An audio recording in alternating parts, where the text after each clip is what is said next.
இப்போ இன்னொரு நம்பர் எடுத்துக்கலாம். 2, 4, 6 அப்படிங்கிற நம்பர்ஸ் எடுத்துக்கலாம். இப்போ இதுக்கான எல்சிஎம் என்ன அப்படின்னா இதுக்கு 2 நம்ம காமன் எடுக்கலாம்.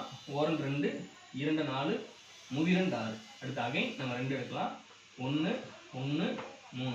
அடுத்து அகைன் நம்ம 3 காமன் எடுக்கலாம். 1 1 1. இப்படி 1 1 வர வரைக்கும் நம்ம இந்த தானாவதுல செஞ்சுட்டு போகணும். அப்படின்னா இந்த எல்சிஎம் ஆஃப் 2, 4, 6 இதுக்கான எல்சிஎம் என்ன அப்படின்னா இதை மல்டிப்ளை பண்ணும்போது நமக்கு கிடைக்கணும். 2 4 4 12 அப்படிங்கிறது.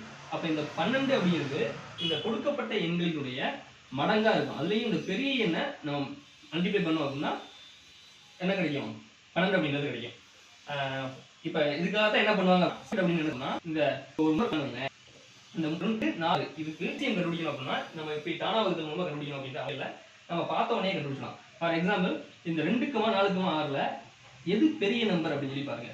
6 தான் பெரிய நம்பர். அப்ப இந்த 6 அப்படிங்கிறது ரிமைனிங் இருக்கக்கூடிய நம்பரால இந்த 6 அப்படிங்கிறது ரிமைனிங் இருக்கக்கூடிய 2ஆல டிவைட் ஆகுது. கண்டிப்பா ஆகுது. இப்போ 4ஆல டிவைட் ஆகுதான்னு பாருங்க. 4ஆல டிவைட் ஆகல. அந்த கொடுத்தனல்ல பெரிய வந்து ரிமைனிங் இருக்கக்கூடிய நம்பரால டிவைட் ஆச்சு அப்படின்னா அதுதான் என்னது? எல்சிஎம் அப்படிங்கிறது. ஃபார் எக்ஸாம்பிள் நீங்க எந்த நம்பர் எடுத்துக்கோங்க. 2, 4, 8.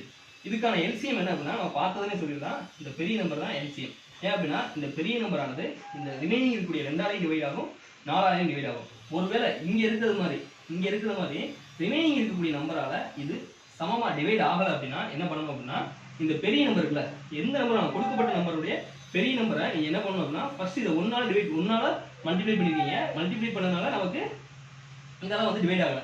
அடுத்து நம்ம என்ன பண்ணணும் அப்படின்னா டிவைட் ஆகாதனால ரிமைனிங் இருக்கக்கூடிய நம்பரால டிவைட் ஆகாததுனால நம்ம இந்த அதே நம்பர் என்ன பண்ணணும்? அடுத்த நம்பரால மல்டிப்ளை பண்ணணும். மல்டிப்ளை பண்ணா நம்ம என்ன கிடைக்குது?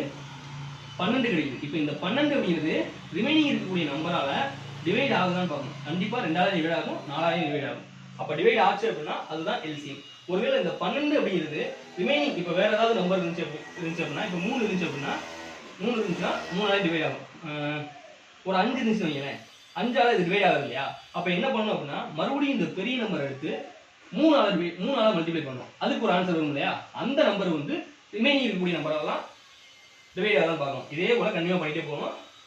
கண்டினியூ பண்ணிட்டே போய் நம்மளோட மேக்ஸிமம் 1 2ல மல்டிப்ளை பண்ணோம்னா நமக்கு கிடைச்சிடும். ஓகேங்களா? அப்போ ஈஸியாக கண்டுபிடிக்கிறது இப்படிதான். ஓகேங்களா?